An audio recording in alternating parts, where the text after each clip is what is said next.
ప్రస్తుతం మనతో పాటు ప్రముఖ ఆధ్యాత్మికవేత్త astrologer professor doctor Mullapudi Satyanarayana Murthy గారు ఉన్నారు. గురువుగారితో మాట్లాడేద్దాం. నమస్కారం గురుగారు. నమస్కారం మణికంఠ గారు. 2026 జనవరి మాసం విశేషంగా ధనుసు రాశి వారికి ఏ విధంగా కలిసి రాబోతుంది, వీళ్ళు ఎలాంటి జాగ్రత్తలు తీసుకోవాలి గురుగారు? 2026 సంవత్సరంలో ఎవరికన్నా కలిసి వస్తుందంటే అది ధనుసు రాశి వారికి మాత్రమే. నాకు తెలిసి నువ్వు కూడా ధనుసు రాశి అనుకుంటాను. ధనుసు రాశి వారికి ఈ యొక్క అర్ధాష్టమ శని వక్రించున్నాడు. మనకి 7వ ఇంటిలో ధనుసు రాశి వారికి ఉన్నటువంటి గురుగ్రహ ప్రభావం వలన మిథున రాశిలో ఉన్నాడు. భాగ్యములో ఉన్నటువంటి కేతుగ్రహం 2 లాభాలు. తర్వాత ధనస్థానంలోకి వచ్చాడు. కొంచెం ఇన్కమ్స్ కోరుకున్నంత ఉండవు, కొంచెం స్లోగా తక్కువగా వస్తూ ఉంటాయి. కాబట్టి పర్వాలేదు, గ్రాడ్యువల్గా ఈ యొక్క జనవరి నెలలో పికప్ ఉంటుంది. మొట్టమొదటిగా మన ఛానల్ ప్రేక్షకులకి, మన అభిమానులకి, మన ఫాలోవర్స్ అందరికీ కూడా మన తరపున, అందరి తరపున, నీ తరపున, నా తరపున, మన ఛానల్ తరపున వాళ్ళకి ఆంగ్ల సంవత్సరం 2026 సంవత్సరంలో నూతన సంవత్సర శుభాకాంక్షలు చెబుతాం. వెరగదీసేయడమే ధనుసు రాశి వారి ఈ సంవత్సరం, ఈ నెల. కాబట్టి ఆదాయాలు బ్రహ్మాండంగా పెరిగిపోతాయి. స్లోగా పెరుగుదల కనబడుతుంది. ఇంకా ముందుకెళ్ళే కొద్దీ ఇంకా విజృంభిస్తారు. ఖర్చులు తగ్గిపోతాయి. అయితే గతంలో పాపం వీళ్ళు బాగా ఎక్కువ అప్పులు చేసి వడ్డీల కోసం డబ్బులు తెచ్చి ఎక్కువ వడ్డీలు వ్యాపారాలు పెట్టారు. సరిగ్గా అవి పంటకొచ్చే టైంకి స్టక్అప్ అయిపోయింది ఏదో రకంగా.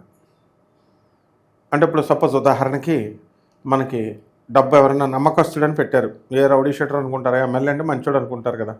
ఎమ్మెల్యే దగ్గర ఒక 80 కోట్లు కొనేసి ఒక 10 ఎకరాల ల్యాండ్ పెడతారు. వీళ్ళు ఏమనుకుంటారు, పాపం తర్వాత కట్టేసుకోవచ్చులే అనుకుంటారు. వాడేమో ఎలక్షన్కి వాడేసుకున్న డబ్బులన్నీ వీళ్ళు కట్టుకునే టైంకి రౌడీలను తీసుకొచ్చి హడావిడి చేస్తే ఏదో ఇంకొక 1 కోటో 2 కోట్లు ఎక్కువ ఇస్తారని ఏదో అలా భయపెడతారు. ధనుసు రాశి వాళ్ళు ఏం తక్కువ వాళ్ళు ఏం కాదు. అన్ని డబ్బులు ఇచ్చిన వాళ్ళని ఎవరిని వదిలేస్తారా, ఆడో పిచ్చోడు అలా అనుకుంటూ ఉంటాడు. ఆ రకంగా ధనుసు రాశి వాళ్ళ క్షమాగుణాన్ని చూసి, ఉదాసీనతను చూసి, సైలెంట్గా చూసి వీళ్ళు సైలెంట్గానే ఉన్నారు కదా, వీళ్ళు వేసేయచ్చులే అనుకుంటారు జనం. అదేం కాదు. తర్వాత ధనుసు రాశి లో ప్రైవేట్ ఉద్యోగాలు చేస్తున్నటువంటి వాళ్ళు, చిన్న పెద్ద ఉద్యోగాలు చేస్తున్నటువంటి వాళ్ళల్లో ఈ సంవత్సరం కాస్త ఇంప్రూవ్మెంట్ కనబడుతుంది. ప్రభుత్వ ఉద్యోగాల్లో టీఏలు, డిఏలు, అరియర్స్లు అన్నీ గవర్నమెంట్ నుంచి వచ్చేయడం జరుగుతాయి. అండ్ ట్రాన్స్ఫర్స్ కూడా వీళ్ళ కోరుకున్న చోటకు వస్తుంది. ధనుసు రాశి వారికి రాహు చాలా బాగున్నాడు. దానివల్ల వ్యాపారాలు చేసే వాళ్ళకి ఇదే కావాలమ్మా, మహానగరంలో మాయగాళ్ళు అయిపోతారు. అంత చిన్న సైజు మాయగాళ్ళు అయిపోతారు ధనుసు రాశి వాళ్ళు. వీళ్ళు ఏది చెప్తే అవతల వాళ్ళు అది తినేస్తూ ఉంటారనమాట. వ్యాపారాలు ఏం వ్యాపారాలు? కిరాణా వ్యాపారాలు, అపరా వ్యాపారాలు, బట్టల షాపులు, హోటళ్ళు, జ్యోతిషం బిజినెస్లు, దొంగ పీఠాలు, ఆశ్రమాలు, ఇలా అన్ని వ్యాపారాలు బ్రహ్మాండంగా ఉంటాయి. తర్వాత ఇనుము సంబంధించినటువంటి వ్యాపారాలు, ఇనప ఫ్యాక్టరీలు, వెల్డింగ్ షాపులు, రిపేర్లు చేసేటటువంటివి, గ్యాస్ వెల్డింగ్ వర్క్స్, అన్ని బిజినెస్లు బ్రహ్మాండంగా ఉంటాయి. సాఫ్ట్వేర్ ఉద్యోగస్తులకు తిరుగులేదు. మొత్తం మిగతా రాష్ట్రాల వారికి అందరికీ ఉద్యోగాలు ఊడిపోతుంటే వీళ్ళు మాత్రం స్టాండర్డ్గా ఉంటారు కుర్చీని పట్టుకొని. అలాగే కొత్త కొత్త ప్రాజెక్ట్స్ కూడా వీళ్ళకి రావడం అనేటటువంటిది జరుగుతుంది. విదేశాలకు వెళ్ళాలనుకునేటటువంటి వాళ్ళంతా కూడా విదేశాలకు వెళ్ళిపోతారు. అయితే గీసాలు స్టూడెంట్స్కే కాకుండా ఇతర ప్రైవేట్ ఉద్యోగాలు చేస్తున్నటువంటి వాళ్ళకి రేట్లు ఎక్కువైనా సరే వీసాలు వచ్చేయడం జరుగుతుంది. కొత్త కొత్త ఫోన్లు గిఫ్ట్లు ఇస్తారు ఈ యొక్క గర్ల్ ఫ్రెండ్స్కి, బాయ్ ఫ్రెండ్స్. అలాగే బంగారాలు కొంటారు. ఈ ధనుసు రాశి వాళ్ళకి మరి కొత్త కొత్త పరిచయాలు ఏర్పడతాయి. అందువలన ఇవన్నీ కూడా మనకి ముందుకు వ్యవసాయదారులందరూ కూడా, రైతులు బ్రహ్మాండంగా సంపాదిస్తారు. అండ్ కమిషన్ ఏజెంట్స్ మంచిగా అనుకూలంగా సంపాదిస్తారు. సినిమాలు, షికార్లు బాగా చూస్తారు. ఎంజాయ్మెంట్స్ బాగా చేస్తారు. ఆ రకంగా ఈ యొక్క ధనుసు రాశి వారికి అందరికీ కూడా ఆర్ట్ సైడు, కల్చర్స్, ఈ ఫిల్మ్ సైడ్లో ఆర్టిస్టులు, జర్నలిస్టులు, యాంకర్లు, మీడియా రంగంలో ఉన్నటువంటి వాళ్ళందరూ కూడా పైకి రావడానికి అవకాశాలు ఉంటాయి. అయితే ఈ యొక్క శుక్రుడు గ్రహ ప్రభావం వలన వీళ్ళు ఇళ్ళు కొంటారు, స్థలాలు కొంటారు. పెళ్లి కానటువంటి వాళ్ళకి పెళ్లి చేసుకుందామంటే మోడంలో ఉంది కాబట్టి వాళ్ళకి పెళ్ళిళ్ళు కొంచెం కాలం ఇంకా టైం పడుతుంది. సంతానానికి అడ్డు లేదు కాబట్టి సంతానం కలుగుతుంది. అండ్ రొమాంటిక్ యాత్రలు చేస్తారు వీళ్ళందరూ కూడా. కేరళ, ఊటీ, గీతి చల్లగా ఉందని చెప్పేసి వెళ్ళిపోతారు. అప్పుడు సంతానం పుట్టకపోతే ఏం పుడతారు.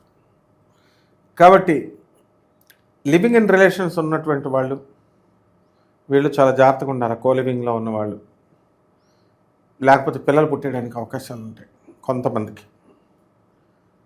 అలాగే ఈ రాశి విద్యార్థులను మనం తీసుకున్నప్పుడు ఆ విద్యార్థులందరూ కూడా బ్రహ్మాండంగా చదవడం అనేటటువంటి జరుగుతుంది. మంచి మార్కులు వస్తాయి, టాప్ సీట్స్ వస్తాయి. కోరుకున్న కాలేజీల్లోకి డొనేషన్లు కట్టి మరీ చేరిపోతారు. ప్రభుత్వ ఉద్యోగమైనటువంటి ఉద్యోగస్తులు వాళ్ళకి పరిస్థితులు బాగున్నా రవి మే 14 తర్వాత మకర రాశిలోకి రావడం వల్ల ప్రభుత్వం నుంచి కొంచెం వర్క్ లోడ్ ఎక్కువ ఉంటుంది. ప్రభుత్వ క్వార్టర్స్లో ఉన్నటువంటి వీళ్ళు క్వార్టర్స్లను అద్దెకిచ్చి కొంచెం ఇబ్బందులు పడడానికి అవకాశాలు ఉంటాయి.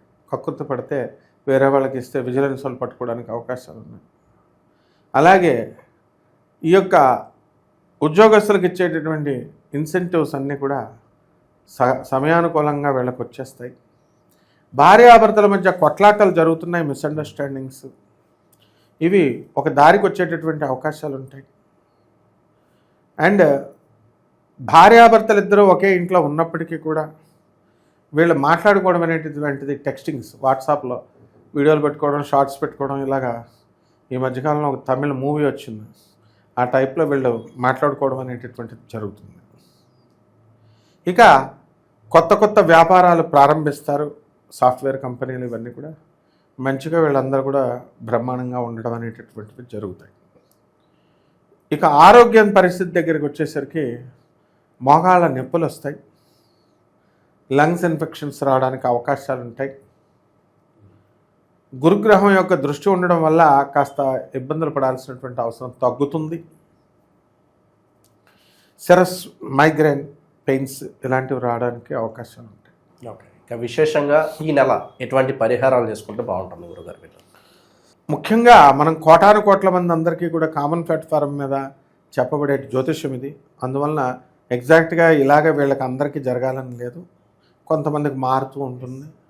కాబట్టి వీళ్ళకి ఎప్పుడు ఉద్యోగాలు రావాలి, వీళ్ళకి ఎప్పుడు వస్తాయి, ఎగ్జాక్ట్గా ఏ నెలలో వీళ్ళకి భార్య కేసు పెడుతుంది కోర్టులో, భార్య మళ్ళీ కేసు ముగించుకొని ఇంటికి వస్తుంది, ఇలా బంధువుల దుర్మరణ వార్త ఎప్పుడు వినాల్సి వస్తుంది, ఆస్తులు బాగా ఎప్పుడు కలిసి వస్తాయి, ఇలాంటి పూర్తి విషయాలన్నీ కూడా వ్యక్తిగత జాతకాన్ని అడిగితే మనం చెప్పచ్చు. దీనికి ఆన్లైన్లో మనం చక్కగా మన సెక్రటరీని వాళ్ళని కాంటాక్ట్ చేసి వీళ్ళు అపాయింట్మెంట్ తీసుకొని చెప్పచ్చు. చాలామందికి పర్సనల్గా కలవాలని ఉంటుంది, అది మనకి సాధ్యపడదు. ఎందువల్లంటే మన బిజీ షెడ్యూల్ వల్ల మనం టెంపుల్స్ అన్నీ తిరుగుతూ ఉంటాం కాబట్టి, పూజలు పునస్కారాల్లో. కాబట్టి ఎట్టి పరిస్థితుల్లో వీళ్ళందరూ కూడా నాసా రిపోర్ట్స్ని బట్టి చెప్పేది కాబట్టి, మోడర్న్ సైన్స్ని ఉపయోగించి చెప్పేది కాబట్టి చక్కగా ఏ విధమైన సందేహం అవసరం లేకుండా బ్రహ్మాండంగా మన సెక్రటరీస్ దగ్గర బుక్ చేసుకోవచ్చు అపాయింట్మెంట్. ఇక పరిహారాల దగ్గరికి వచ్చేసరికి ఇంకా బ్రహ్మాండంగా వెళ్ళిపోవడం కోసం మనము శనిని కంట్రోల్లో పెట్టుకోవాలి. శని జపం చేయాలా, బాగుంది. శని స్తోత్రాలు చదవాలి, బాగుంది. సరిపోతుందా? సరిపోతుంది. ఏం చేయాలి? సూర్య గుమ్మడికాయ తీసుకోవాలి, దాంట్లో ఉన్న కట్ చేసి దాంట్లో ఉన్న గుంజంతా తీసేయాలి, దాంట్లో నూనె పోసేయాలి, నువ్వుల నూనె, దాంట్లో ఒక దీపం పెట్టాలి, అఖండ దీపారాధన.